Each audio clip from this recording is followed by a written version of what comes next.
Looking for experiences that challenge more than just your reaction times? Here are the games that make your brain work a little differently.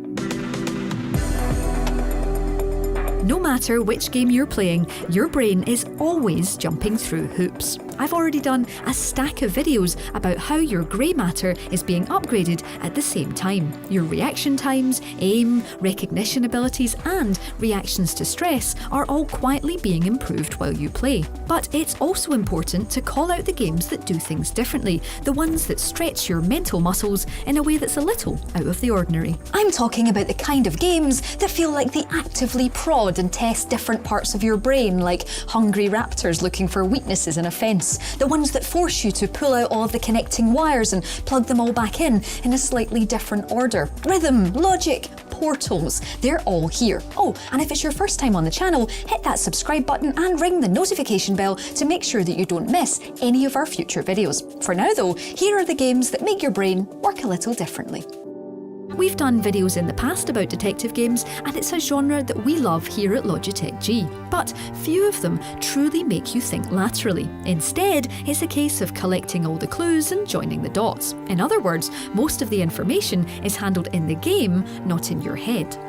But Lucas Pope's Return of the Obra Dinn is different. Yes, you'll have to gather evidence by exploring the game's world, but the systems here force you to think deeply about how you use that information. For once, you have to do the extrapolating. Playing as a 19th century insurance loss adjuster, yes, say that 3 times quickly, you need to read ship manifests, study photos and faces, and build a structured picture of what happened to the doomed ship.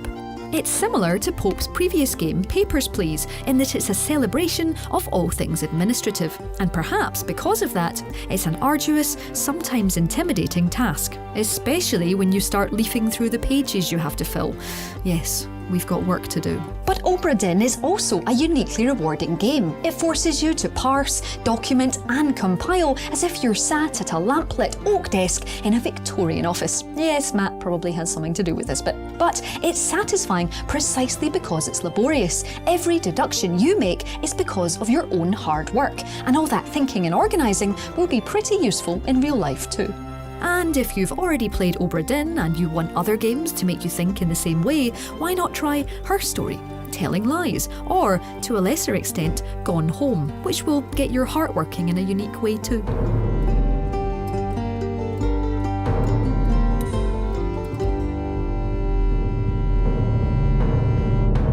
Next up, of course Shell's adventures are going to be on here. They literally coined the phrase, thinking in portals. The nice thing is though, that this isn't a marketing tactic or a cheap line about Valve's iconic puzzler. It's the truth. From the moment you land in the Aperture Science Enrichment Centre, you need to think differently, laterally, from a first-person shooter perspective. In essence, the first time you played Portal, not only did you have angry turrets and a psychopathic AI to contend with, you had to rewrite everything in your brain about what you knew about wandering in video games with a gun in front of you.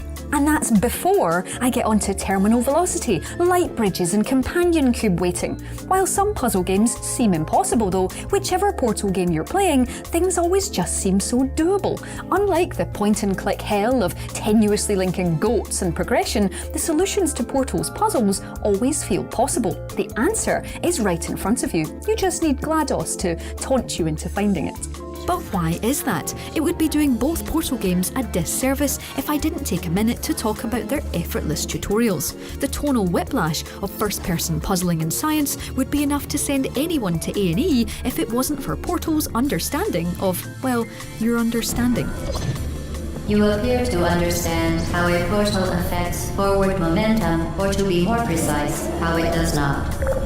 The learning curve here is a perfect arc, letting you come to terms with each concept before introducing more complicated ones. It's enough to make you feel like you're thinking in a whole new way and are a total master of it at the same time. If you want to know more about the things that games do that you don't notice, hit the link on screen now.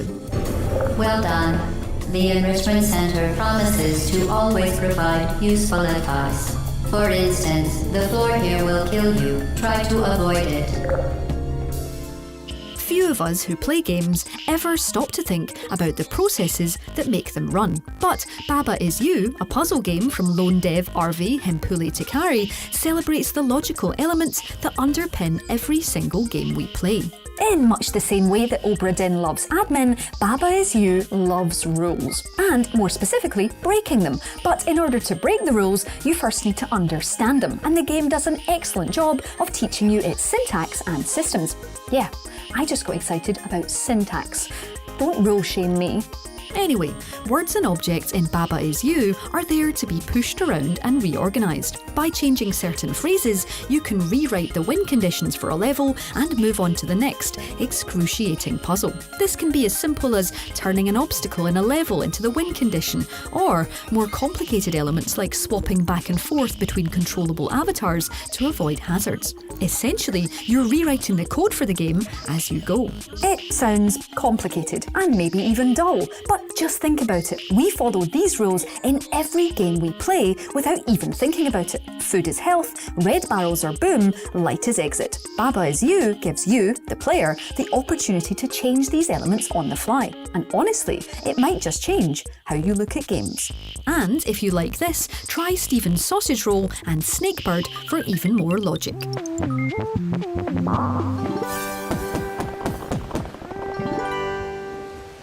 So, a lot of the games on this list, you can learn, you can do some Googling or research, and you can become a pro.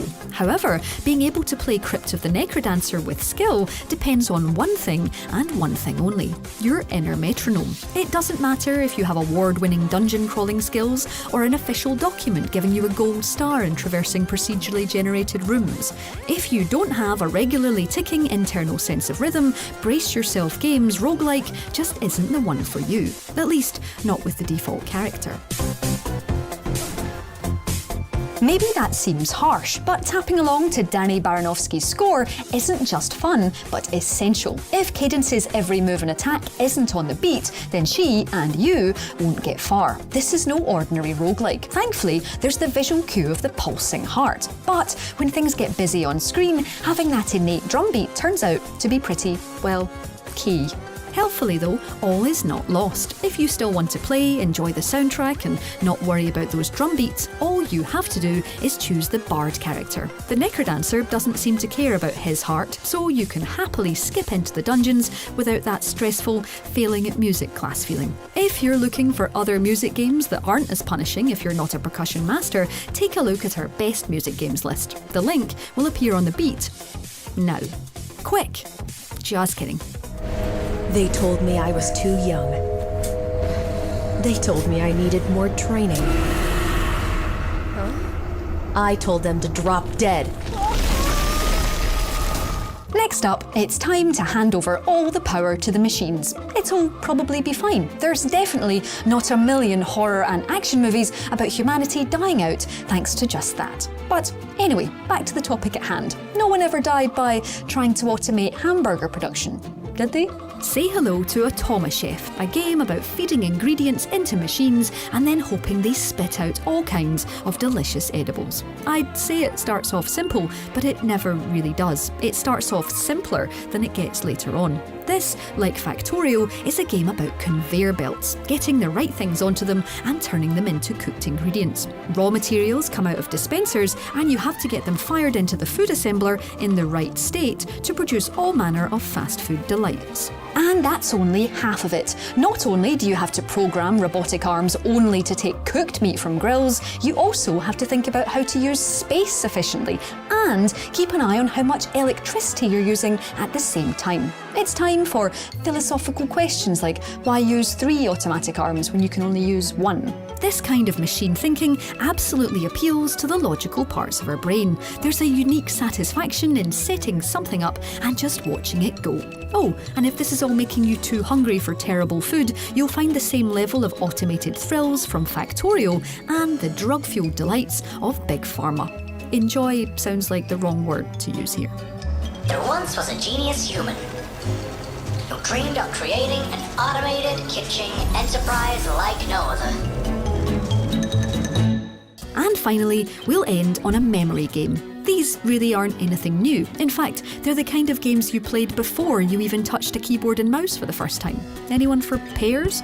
No? Fine. You play as Wilmot. There he is, a happy little square with a passion for stock management. But the important thing here is that not only do you have to remember where you put everything, you also need to work out how you're going to group items. If you're the kind of person who sorts their books by colour or likes organising their socks in a specific way, then this is absolutely the game for you. Wilmot's Warehouse works in a loop as you receive items and then serve them to not-so-patient visitors while the clock ticks down. The most important stage, though, is when new stock arrives, complete with beeping van, and you have to work out where on earth you're going to put it.